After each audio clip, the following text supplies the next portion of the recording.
Well, hello. Thanks for stopping by for another Testing Tuesday video. I told you just a couple days ago that I was going to release a series of videos involving a brand new metal detector that Kellyco was sending me to test. That detector is the Striker Z60. Let's open it up and see what we have.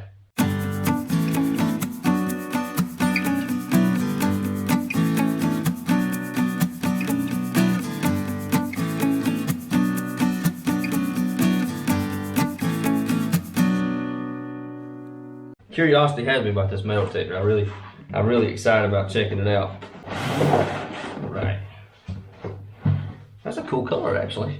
It's colorful. Here's the coil, and there's the coil wire and everything. And we'll break all this stuff out and we'll look at it in just a moment. I'm gonna go ahead and pull it out of plastic. We'll hang on all this plastic as well, because I'm gonna try to package this thing up like I found it. I downloaded the instruction manual a few days ago before I got this and actually read through it. This coil is considered waterproof, so you can run this coil in the water, you just cannot get the control box wet. We have the lower, looks like the lower shaft that connects to the coil there. Looks like it's made of a very thick plastic.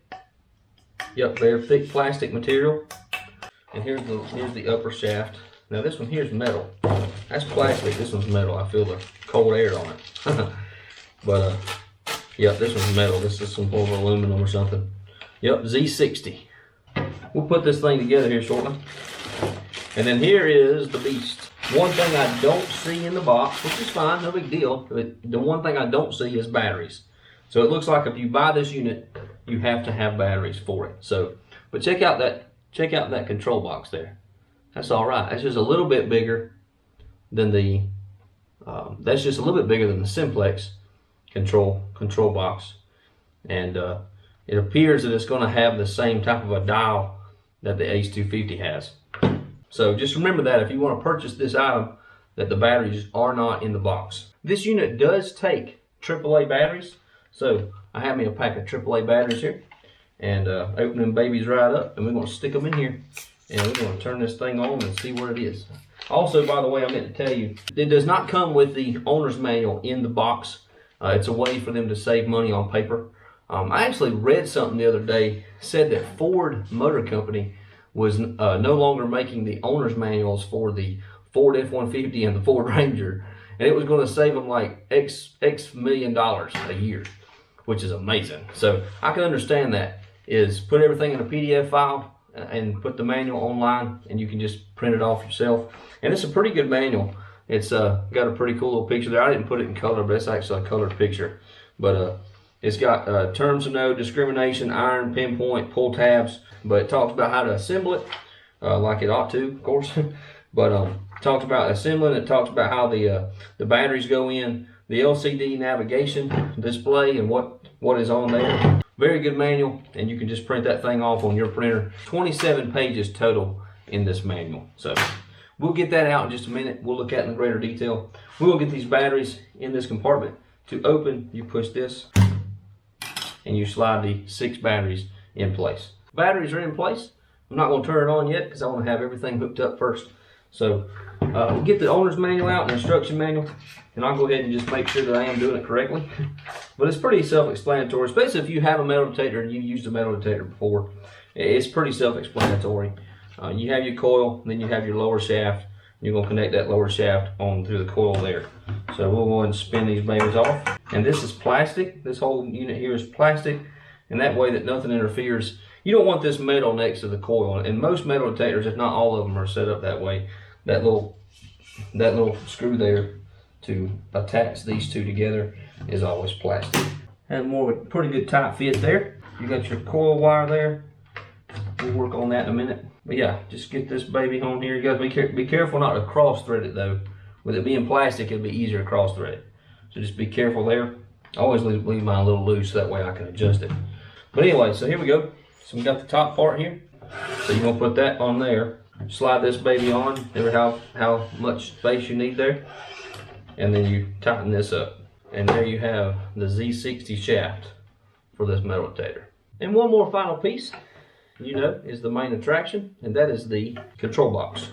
Again, you put this, slide this on the pole that you're getting ready to attach to. Slide this on. It is now in the full, almost operating condition. Now, what you want to do with this line here is, of course, first of all, you're going to open it up. Here is a tip for not just somebody who gets this metal detector, but for somebody who gets any metal detector. When you first get this line, of course, it's longer than your control box. It's supposed to be that way because you want to curl it and spiral it around the shaft. Always try your best to make that somewhat tight. You don't want it to be loose, because when it's loose, it has a chance of actually falsing while you are metal detecting. You don't want a false signal. It's got an arrow on your cord there, and it's got an arrow right there. So you line those arrows up, and she goes right together. So that's perfect. So yeah, don't leave this loose, and don't just stretch it up through here. You want to curl it around. And the instruction manual will tell you to do the same thing as well. But that's not a very heavy metal detector, actually. That's not bad at all. So now the next thing to do is we're going to turn it on, look at the controls, and then we're going to do a test. And if you remember from last week, the little red bucket that I made to test and see what coins can go in different slots and test the depth of things, we're going to put that to use today with this machine. Let's do it. Click that bell so that way you get notifications when we put this next video out. The power button is this top left button here. Ooh, hey, it's got a light. It's got a backlight. That's all right. Okay, so we have a green backlight, and right now it's in all metal mode. So I'm gonna goof with it for just a minute, and then we're gonna put this thing in a different mode so we can see it a little bit better. The light seems to stay on. If you have a target, if the light goes out and you get a target, the light comes back on. I'm gonna try to see if there's an adjustment I can make on that. But for the time being, I want you to see the control panel like I'm seeing it. But it says the volume right now is set at 4, and also the sensitivity is at 6. Battery life is full, and it is on all metal mode. I'm going to use my red bucket that I made, and there's nothing in it right now. It's just dirt, red clay, and a little bit of topsoil mixed in together. So what we're going to do is you hit the ground grab button. You lift the coil about 6 inches off the ground. You hit the ground grab button. You lower it down 2 inches. Then you bounce it.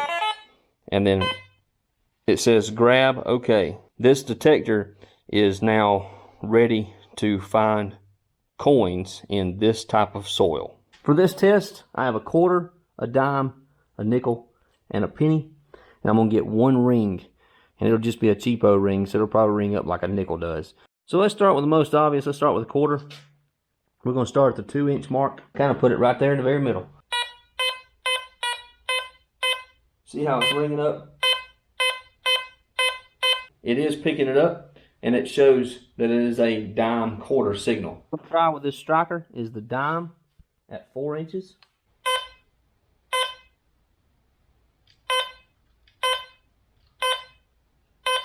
It's showing a quarter, which is a little different, which is fine, but it is showing a quarter. Let's see what the nickel does. I've changed the sensitivity and put it up to 8. 8 is the max, and I want us to see what the nickel rings up as on this machine. And it's pretty accurate. It rings up really good. And it says 4 inches is about all I can get out of it, which is fine. It is a beginner machine, so keep that in mind. I'm just doing the air test because honestly, I can't say it's fair to use a concept that I came up with to test this detector that's brand new as a detector. So I'm not really giving it due credit. So I'm just going to show you what these coins look like on a machine with just on top of this dirt. So that way, and I can just air test it, but I'll run it over the dirt. So this is the penny, of course. And it's showing 4 inches. And I've got it about 4.5 inches, maybe 5 inches from the top, maybe close to 6. And it's showing a zinc.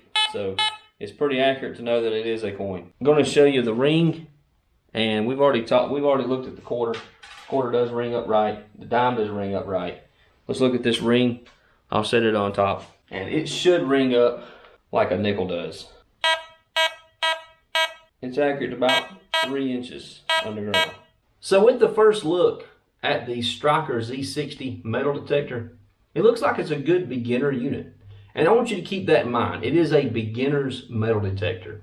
It's not going to find that gold coin that's 12 inches in the ground on a property that's never been dug. It's going to find those shallow targets on the beach, in the yards, at parks. It's going to find those shallow targets and those coins, and it's going to get that person into the hobby. And this unit right now is around $200 range.